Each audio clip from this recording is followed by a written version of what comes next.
Hi there, Kristen again with ministrytochildren.com. We have another fun craft for you today, and we're talking about another one of those kind of challenging stories, and it has to do with the parable of the rich man and Lazarus, the poor man. Not to be confused with Lazarus, who Jesus raised from the dead, by the way. Not the same guy. At any rate, this one is one that can be kind of tricky. How does it lend itself to a craft, you might think? Should I make some sort of odd fire and brimstone image? Should I do something with a water dropper? I don't know. Well, you have to sort of think a little bit deeply on this one, because the idea is that we're going to talk about how in the story there were sort of two different elements playing out, and how in life, in the world, it seemed quite unfair that this poor man would be so in pain and so abused, and this rich man would have everything. And then the tables kind of turned, and in afterlife, it sort of separated out and things were different. And the way that the poor man was treated was not the same as it was in heaven. Well, the idea with this craft is that sometimes in life, things seem to be mixed up and jumbled up, and the good and the bad are all kind of together, and it doesn't seem fair. But we can rest assured that after this life has passed, if we are believers, and if we trust in what God has said in the Bible, then after this life has passed, then things will settle out and separate and be made whole again and just again. That's the idea.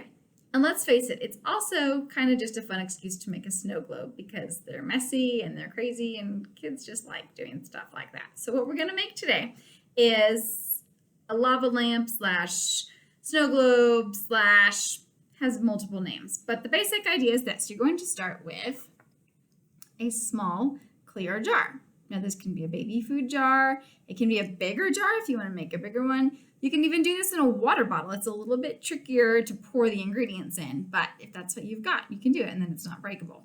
And if you are feeling brave, you can use some food coloring to make it pretty and colorful. Also, if you're feeling brave, you can use some glitter to make it sparkly. Kids will love it the messier it is. Adults, maybe not so much. You can decorate it with some stickers. And then you will also need your main ingredients: water and oil. This is going to make the magic of the lava happen and the separation, which is the whole idea behind the story. So we need that. So what you're going to do is you might first have the kids decorate it a little bit. They can put some stickers on their jar. They can, if you are feeling adventurous with Sharpie markers, they can write their name on the outside. If you have a verse caption, you can carefully tape that. That might get a little wet, which can be tricky. But after you have had your fun decorating, it's really pretty simple. So you're going to pour in your water, and you're going to pour in your glitter. Now you can even do this as sort of an illustration, or as you're talking about the story and the elements of the story. You can go into the details of how things were all jumbled up on earth and then they separated out in heaven. So that's one other way that you can do this. You're going to carefully pour in your oil with lots of adult supervision here. And you can let the kids pick out a color. Again, if you're feeling up to it, you can let them pick out a color, and they can help you to pour that in. We'll go with blue just because, why not? And then it really only takes a couple of drops.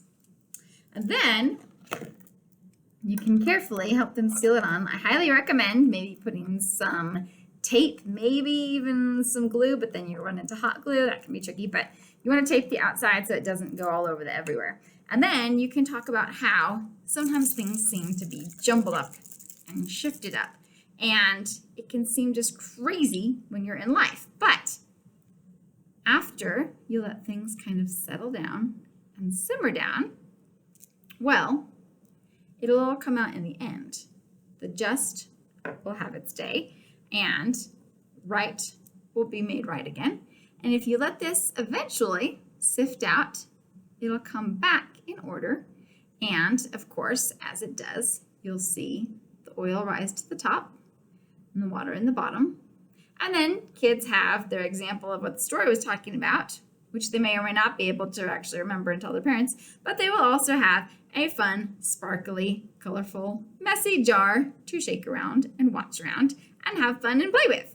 So, whatever your take on it, however your method, enjoy, have fun, spice it up, sparkle it up, and go make those disciples.